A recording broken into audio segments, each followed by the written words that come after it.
చేయగా ఆయన నాకు ప్రత్యుత్తరం ఇచ్చెను. పాతాళ గర్భంలో నుండి నేను కేకలు వేయగా నీవు నా ప్రార్థన అంగీకరించి ఉన్నావు. దేవుడికి మహిమ కలుగుందాక. ఏం చేసిందంట? ప్రార్థన అంగీకరించాం. అందుకే మనకి ఇంకా దేవునికి మహిమ కలుగుందాక.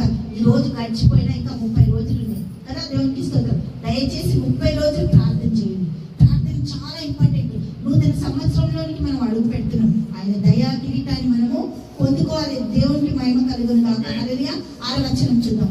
నేను మరెన్నటికి ఎక్కి రాకుండా భూమి గడియలు వేయబడి ఉన్నవి, పర్వతములు పునాదుల్లోనికి నేను దిగి ఉన్నాను. నా దేవా యెహోవా, నీవు నా ప్రాణము కూపంలో నుండి పైకి రప్పించి ఉన్నావు. కూపముల నుండి నా ప్రాణము నాలో మూర్ఛనిల్లగా నేను యెహోవాను జ్ఞాపకం చేసుకుంటుని ఈ పరిశుద్ధ ఆలయంలోనికి నేను ఎద్దకున్న మనవి వచ్చేను. దేవుడికి స్తోత్రం. హల్లెలూయా. ఎక్కడ కూర్చొని చేసిండు? బెడ్రూమ్ లో కూర్చొని చేయట్లేదు, ఇంట్లో కూర్చొని చేయట్లేదు. దేవునికి మహిమ కలుగుందాక. భయంకరమైన ఊపిలో ఇరుక్కొని చేస్తుండు. ఇరుక్కొని చేసిన ప్రార్థన ఉండే దేవుడు అంగీకరిస్తుడు. అసత్యమైన వ్యర్థమైన వాటి అందు లక్ష్యము ఉంచలేదట. దేవుడికి మహిమ కలుగు. తమ కృపా దానములను విసర్జింతురు. అవన్నీ వేస్ట్. కానీ నీకు కృతజ్ఞతాస్తుతులు చెల్లించి నేను నీకు బలులను అర్పింతురు. నేను మొక్కుకుని నా మొక్కుబడులను చెల్లింపక మానను.